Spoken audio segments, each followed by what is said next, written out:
Welcome back to the Forecast, brought to you by Headstorm, the show that teaches you how to engineer growth by learning from industry luminaries to provide you with tactical steps you can use tomorrow. Hi, I'm Julian Placino, host of Headstorm Forecast. In today's forecast, Headstorm CEO Lawrence King is joined by John Humphrey. John is the founder and chief connector at Connect for Life and the author of Connect for Life. He is at the forefront of paradigm-shifting change aimed at some of today's thorniest issues. Today, he's sharing about his thoughts on the Great Resignation. He's also going to give us an inside look at how employee expectations have changed and how to adapt to those changes. John, it's an honor. Let's get started.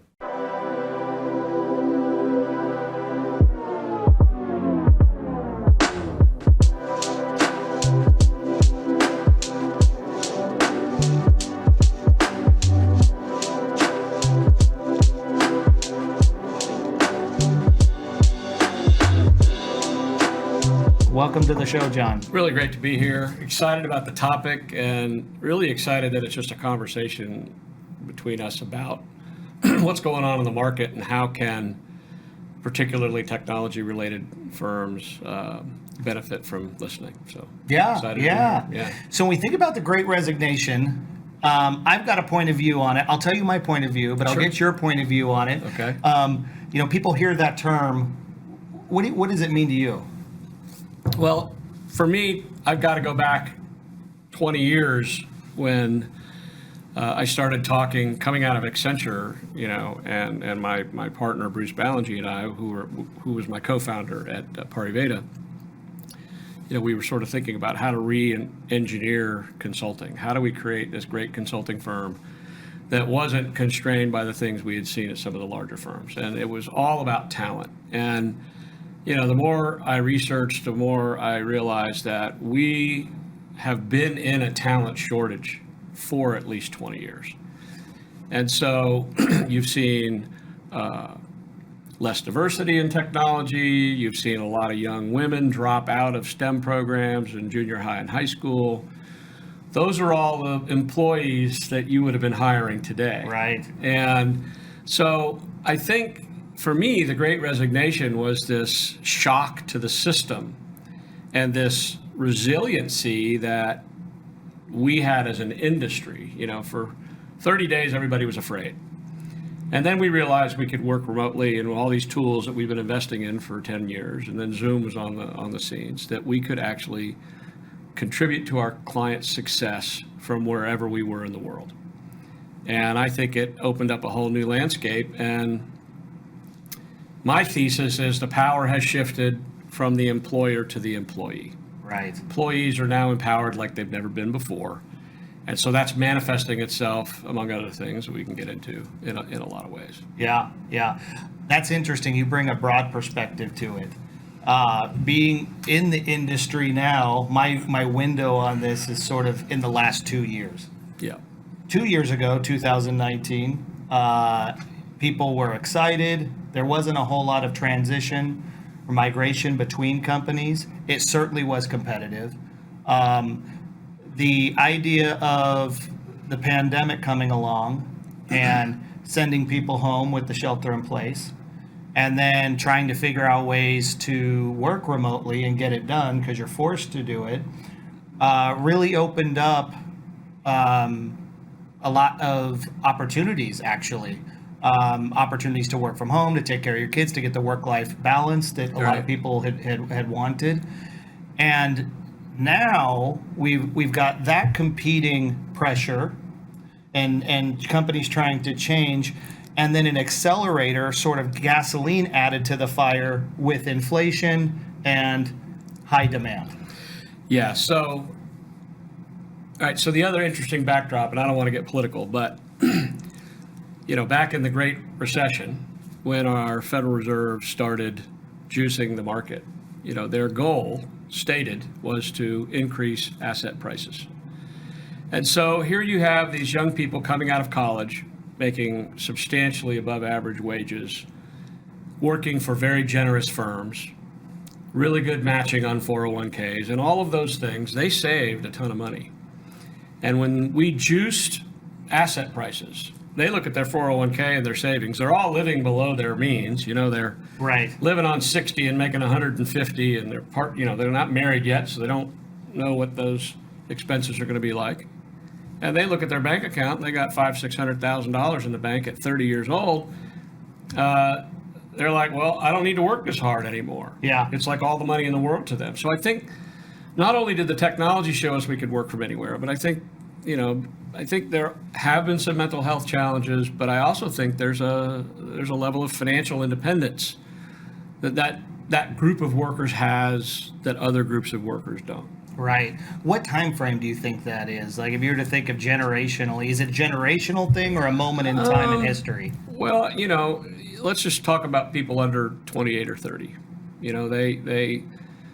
They tend to think more broadly about work-life balance. They tend to value experience over things, like they really value Right. travel and friends, and they don't care what car they drive. They don't care if they've got 5 people piled into an apartment when they're single. And so the things that we valued when we were kids, and now we're CEOs, we wonder, well, why don't they value it? It's because they have a different value system, I think. Right.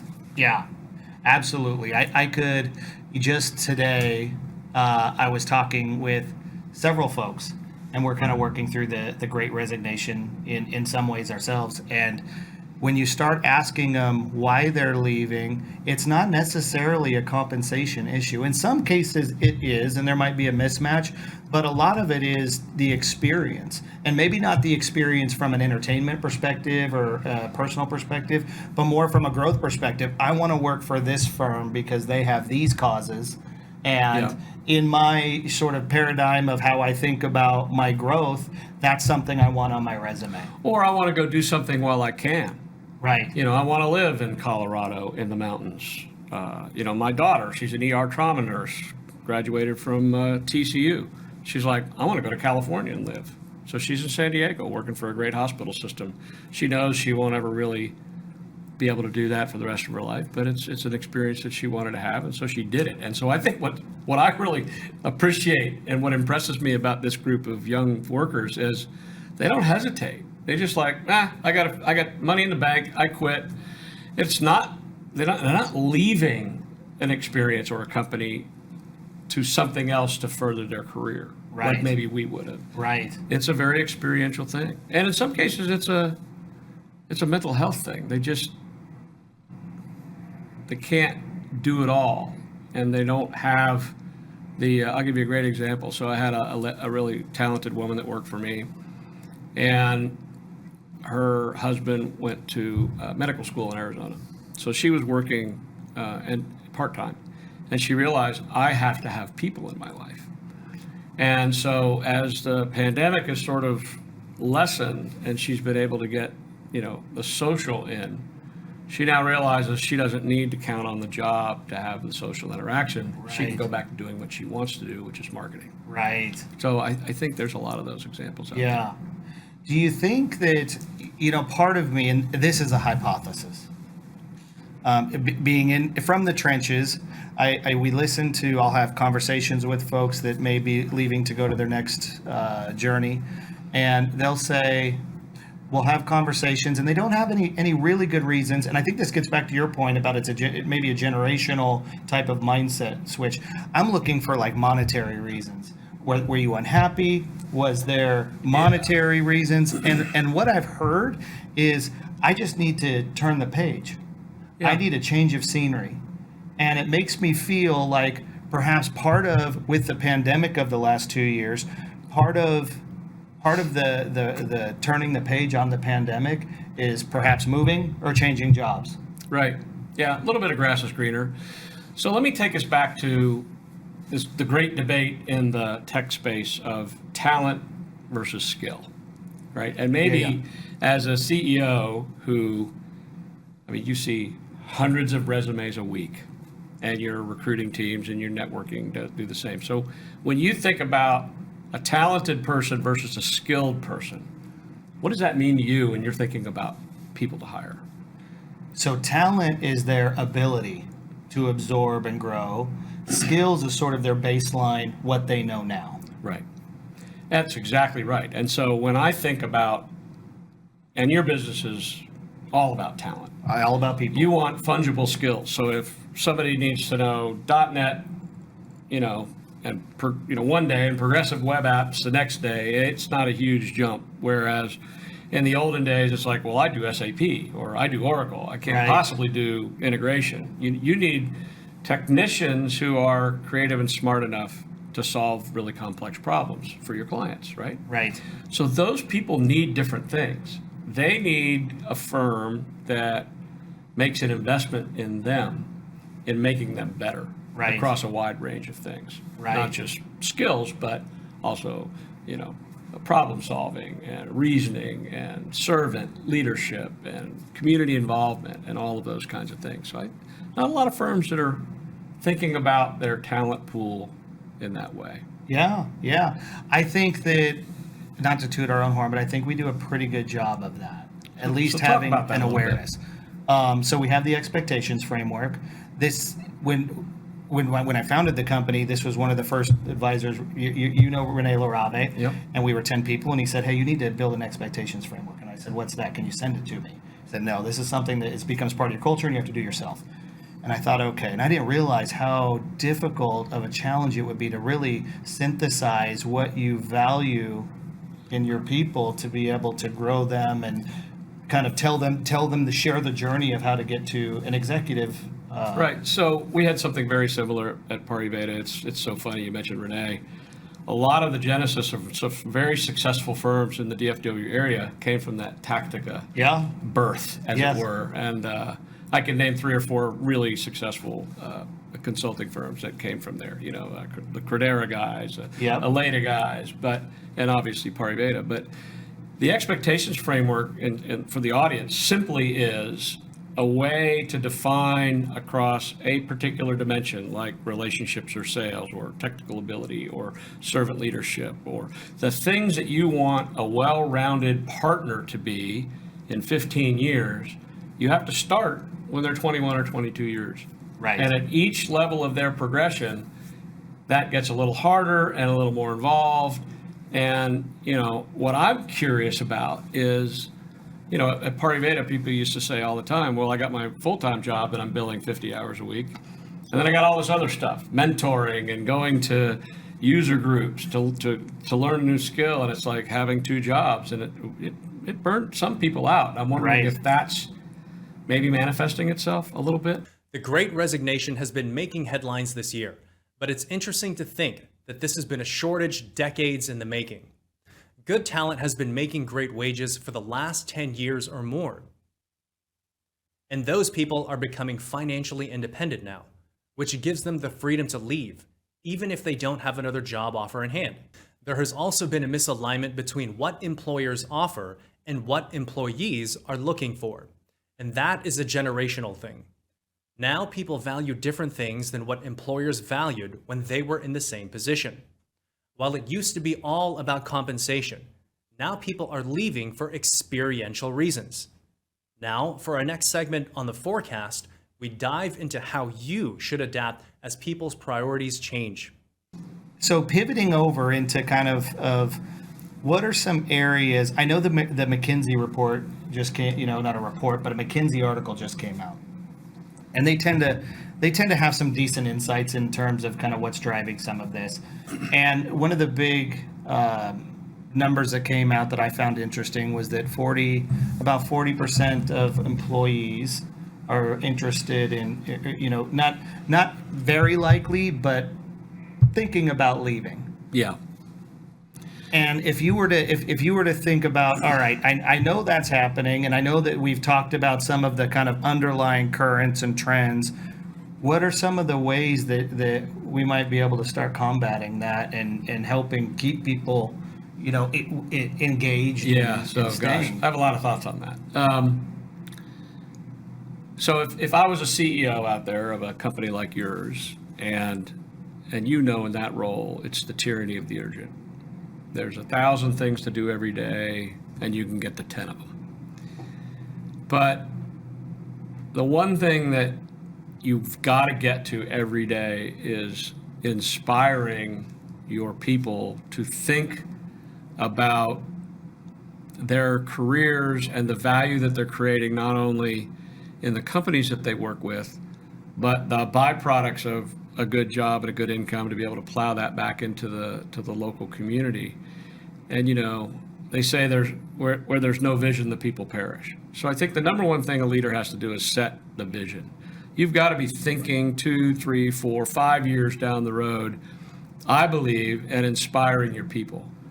Now, that doesn't mean that you have to be charismatically inspiring your people. Right. And some of the greatest leaders that I've ever been around are just very matter of fact. They're largely introverted, and they say, this is where we're going, and I want you to go there with me. Right. And then I think we have to be flexible.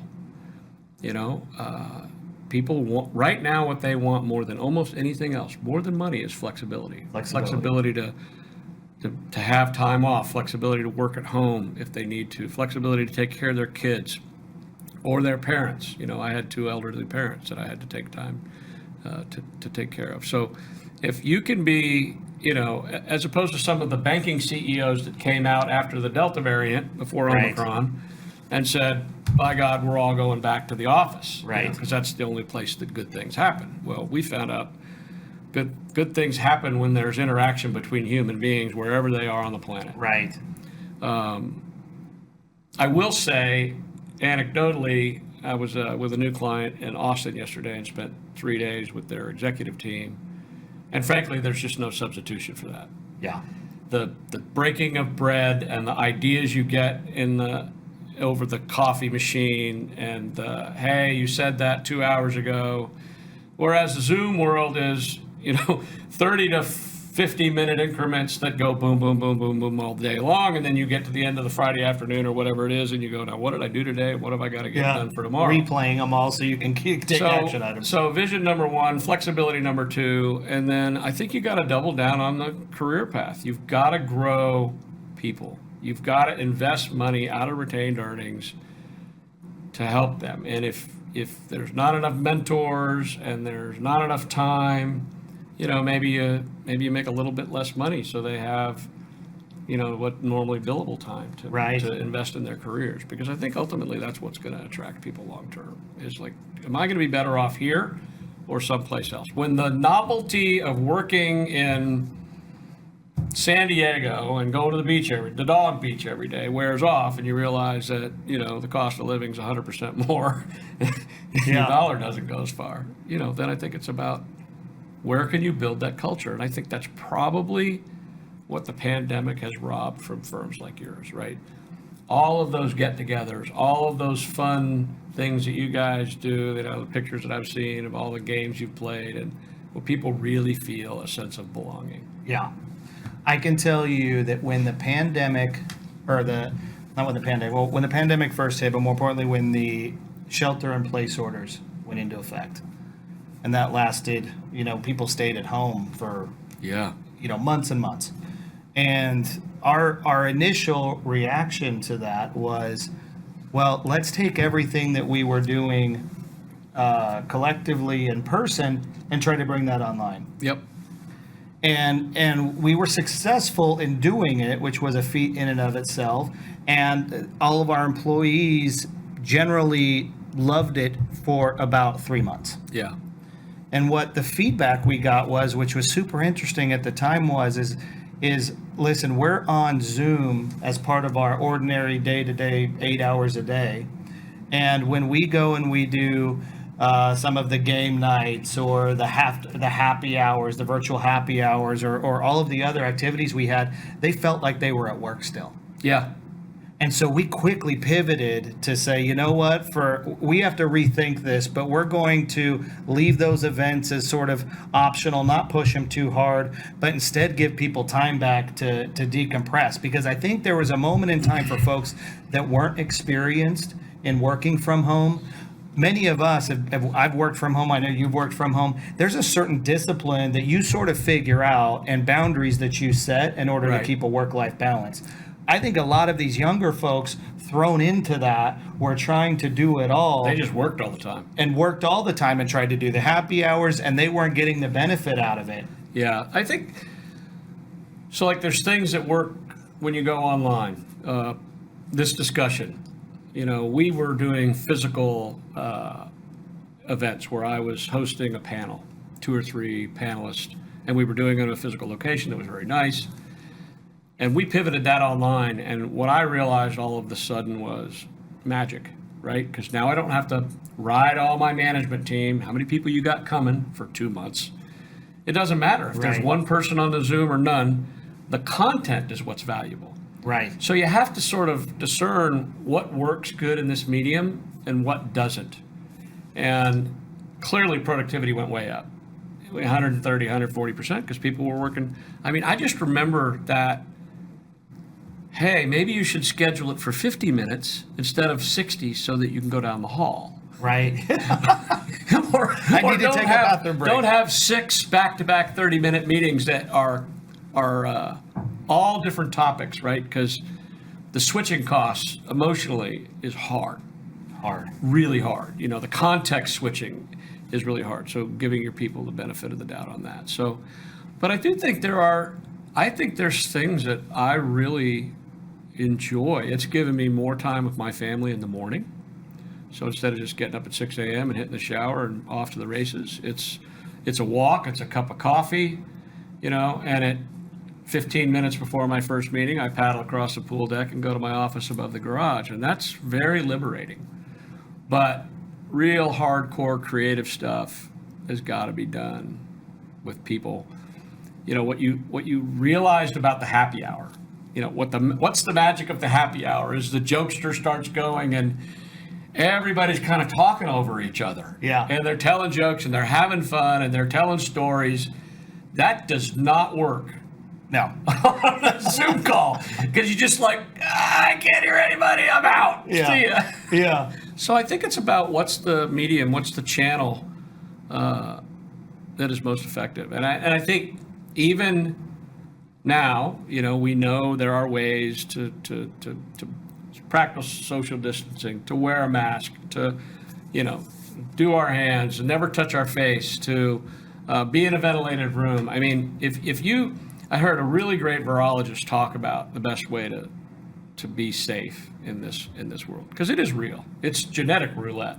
Yeah. You're either predisposed or you're not. Right. If you've been vaccinated, boosted, it doesn't mean you can't get the virus and can't become a host. But she said, wrap yourself in layers of Swiss cheese, which I thought was great. She goes, any one of these things by itself won't work. But if you get the vaccine and you wear the mask and you don't touch your face, we watched the podcast like when it first happened. This was like March of, what was that, 19 or 20? It's like a time warp, 20. And this guy said, most important thing is not touch your face. And so, for me, I'm a fidgety guy, so it's like, I got to sit on my hands, don't touch your face. But you got to find out what works. And I think you just continue to be creative. You continue to engage your people in the process of figuring out how to take care of your clients. Yeah. And after all, they pay us to solve problems and deliver value so that their businesses thrive. Right. I mean, that's the core of what we do. And it takes a certain servant mindset. You got to really enjoy helping people, and not only just inside the culture of the company, but in the community and at the company. So. Right. 40% of employees are considering leaving their jobs. These are uncharted waters. So, what can you do to keep your great talent? Work on keeping your people actively involved in your company's culture. Share your vision for the future often. Offer flexible options. Lay out a clear roadmap your employees can use to advance their careers. Whenever Lawrence started Headstorm, he was determined to provide a place for those involved in creating solutions with software to do their best work and to be properly rewarded, both through professional development and equity participation. Part of that was laying out a clear roadmap so that everyone at Headstorm knows exactly what they need to do to move to the next stage in their career. Next up on the forecast, we'll tell you about our experience adjusting both management and culture. Now, if I was to put on the hat of CEO of any company, and a lot of them in the forums that I'm a part of, a lot of them have trepidation with this work from home culture. And they think, well, how do I know they're working? Yeah. How do I How do I know that that they're not? How do I measure output now? It used to be I could look at somebody's butt in a seat and at least have some basic metric for, yes, they were in attendance and therefore I got output. You imagine to yourself that they were being productive because you could see them. Yeah, exactly. You didn't know they were playing a game or on their phone, but I think it's very simple. We needed our employees to be productive during the pandemic so that we all kept our jobs. And they did it. And what I think happened is it lowered the swamp on a whole lot of marginal managers, because marginal managers don't know how to give people a task, measure the progress, give people feedback. But our industry, especially now that we've gone to like an agile development methodology where we're doing 2-week sprints on a development project, and we're doing a daily stand-up, and we're doing a inch pebble analysis at the end of the week to say, what did we get done? Right.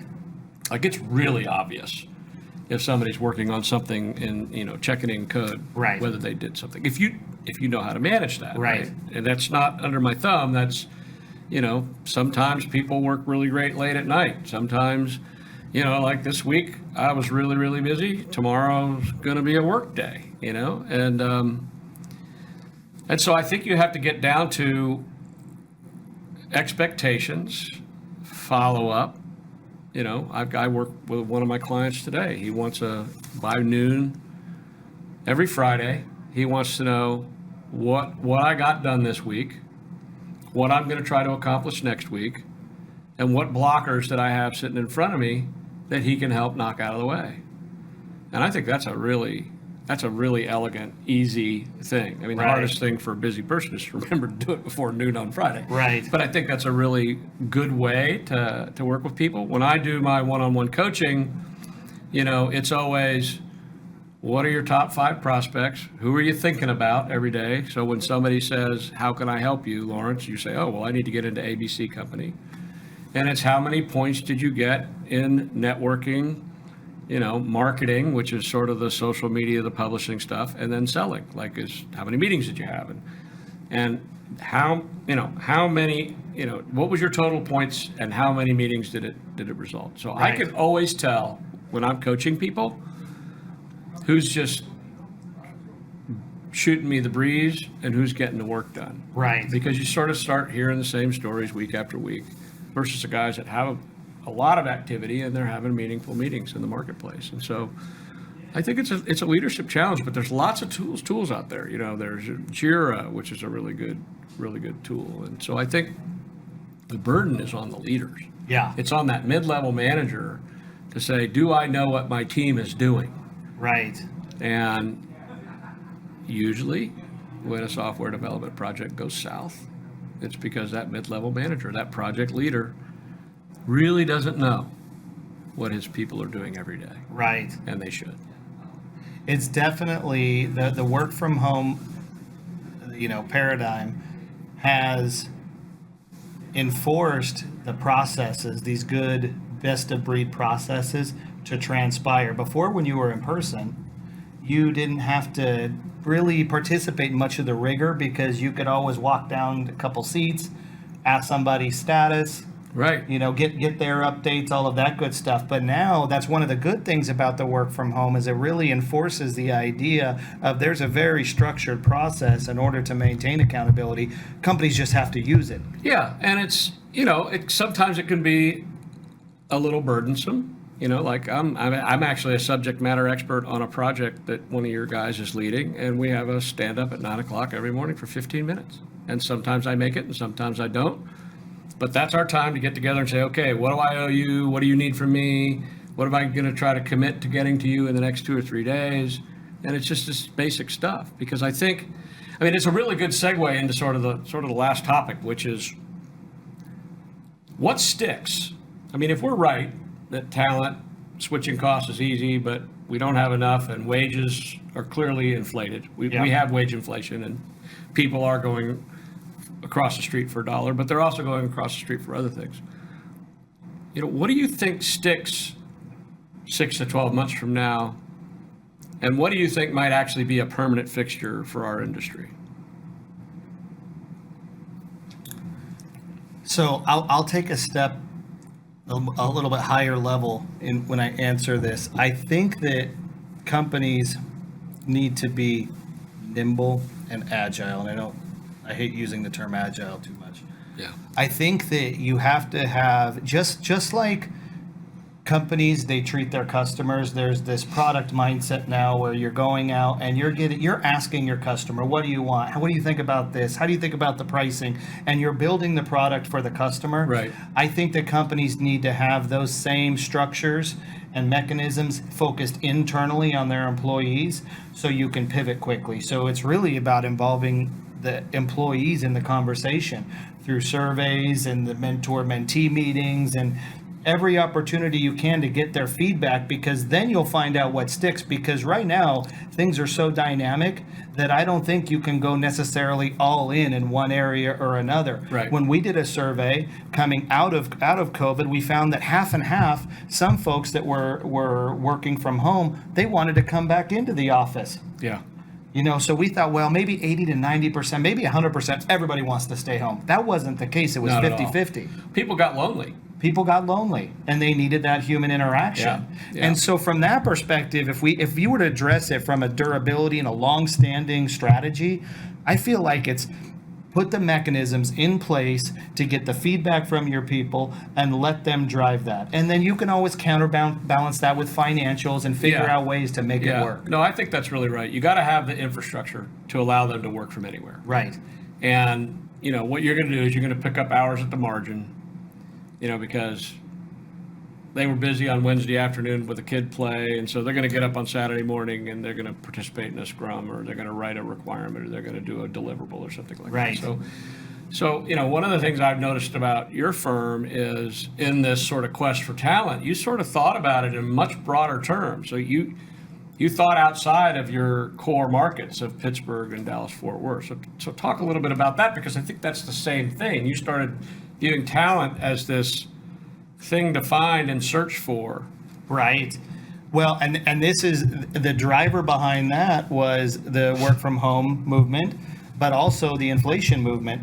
In big cities, your top 10 metropolitan areas, the wage inflation really increased substantially in those areas. Yeah. Where some pockets of what we're calling secondary cities, Right. it didn't inflate that much, or it in some. And probably the characteristics of some of those places were they were places that people wanted to live. Right. They weren't the Absolutely. big rat race. They were the Nashvilles, That's right. Charlotte, North Carolinas, or That's right. Yeah.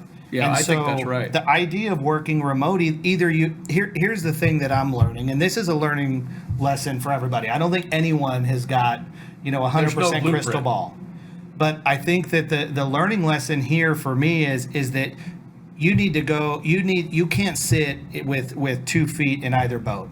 You have to choose. Even if you end up with a flexible hybrid model, you still need to accommodate the folks that are remote because they're talent and you need to retain them. And you don't want to create this second-class system Right. where those folks that come into the office somehow have opportunity that the remote folks don't. Right. So you're forced to go in and make a decision. I think that's right. So our strategy really is, what? Now that we've kind of had that epiphany, now it's like, what tools do we need to have in place? What structures and processes do we need to have in place, knowing that we're going to adapt them? And how are those structures and processes informed by the larger employee base? Yeah, I think that the moral of that story is to do it right and to be flexible. It's harder for your management team. Absolutely. And it's harder for you. Absolutely. It's simple when you walk in the door and all your peeps are here. Yeah. Okay, Christmas, all your peeps are home for Christmas. So applaud you for that. When the pandemic first hit, so much changed. Companies suddenly had to shift a remote model, and that required a lot of adjustment. It's changing how people manage, how they measure completed tasks, outputs, and outcomes. That burden often falls on the mid-level management. Now, if a project goes south, it's usually because they're not staying involved with the project. Working from home really put an emphasis on the process, Mid-level managers had to standardize the way they were going to check in on projects. Amidst all that change, you can't sit and do nothing. You have to figure out how to adapt. The Forecast next segment will give you the inside scoop on how to help your employees grow. We'll cover the power of mentorship, especially from the view of a mentee towards mentors. So what is a mentor? The simple definition is they're a trusted person that gives a less experienced person guidance on behaviors that'll help them model their behaviors to grow as a professional or person. I do have a kind of a question for the group here in terms of, I saw Sam's comment on the BCG energy. Thanks, I'll take that as a compliment. But has everybody here had a mentor before? I'm guessing most have, but has anybody not? Don't be embarrassed. My mentor's been neglecting for the last 2 months. I'm Miggy's mentor. I just got assigned, so I haven't been neglecting him for that long, for a week, I guess. But yeah, I can definitely think back to kind of my first mentorship professionally. I actually got insulted by my mentor to start off with. I remember she walked by my desk at my first corporate job. I was wearing like a baggier dress shirt that I got from like Costco or something. And she's like, hey, there's like Nordstrom Rack and other places you can get fitted shirts, right? I was like, dang, she's real. So we started just setting up informal time for us to catch up every month. And before you knew it, like we became connected like at a personal and professional level and started, that's when I started showing my biceps too. I found out I could get small sized polos that made me look larger than I am. But no, it was a pretty like informal kickoff, but hopefully for you guys, this allowed you to kind of find a way to find mentors without having that experience traumatically at the beginning of getting your style shut down. So why is mentorship important? You'll see the stat at the bottom. So there was a really interesting Sun Microsystems study over like 10 to 15 years about mentorship and its impact on employees from management all the way down to entry level. And after that 15-year study, they found that mentors and mentees were both 20% more likely to get a raise than people that didn't participate in the mentoring programs. And that included the Sun Microsystems mentoring program and outside programs. And then also the employees who did receive mentoring were way more likely to be promoted. Now, I did think about this. This may be more correlation than causation, right? Like if you're going to go seek mentoring, you might be more of an A player than someone that doesn't. But I'm sure that the impact is still there as well. Jules, feel free to look at the end value on that study afterwards. I know you're thinking about that already. But with a good mentor, you're going to get a lot of things, right? The number one thing is you're going to get that feedback that you wouldn't get from a lot of processes in your normal life. Like you're going to be by yourself working. You're going to be with coworkers who are focused on work, getting things done. And they're not necessarily thinking about your career or your path through your personal kind of ambitions. The second thing is looking at the accountability, right? You're likely not going to hold yourself accountable as well as someone else that you have to report to. And I remember Lawrence having to go into these weekly meetings with Renee, who's one of our senior advisors, and literally just giving him a report on status across the company, across his like personal goals and everything else. And it was funny kind of watching Lawrence get grilled through the glass window, but I'm sure that being held accountable every single week lets you kind of make progress against your plans as a professional, right? And the last thing is the mentor will be an important keystone of your network. That since you're basically revealing everything about yourself professionally and personally to this person, there's a connection and bond that you won't get normally through a lot of other relationships. And that person, if there's someone that you is in your professional network and is someone that's more senior, is likely going to be a source for like job referrals, business development, other things in your life that are going to be very important for you to grow with. So what is a mentor? In simple Venn diagram, it's a mix. They're a mix of someone that you admire and respect, someone that can serve with time and capacity, and someone that can guide you towards your goal with a specific skill set and set of expertise. I always joke about the left side with someone you admire, like what does that even mean? And for me, it's like someone you know is better than you that you don't hate. But it's important to kind of find the balance. Obviously, with your network and the people around you, you're not going to be able to find the perfect combination of all at the same time, right? But at least try to look for someone that has a little bit of each that can help guide you. Likely, it'll be someone in your network already that will be willing to serve as your mentor. It's very unlikely that a stranger would just say, hey, I'm going to commit a lot of time to you. I found that most of the time that my mentors have happened to be my bosses and managers. They have like a direct kind of link to your performance, right? So for them, it's almost like obvious that they should be helping you at a professional capacity. Thanks as always for tuning in to the Forecast brought to you by Headstorm with your host, myself, Julian Placino, and Lawrence King. As part of this vast community, we hope these tips and insights will make a difference, future-proof your business, your mindset, and help you surpass your expectations. Feel free to reach out. Our contact info is in the description. Hope to see you next time as the Forecast brings you more thoughts from industry leaders and strategies to engineer growth.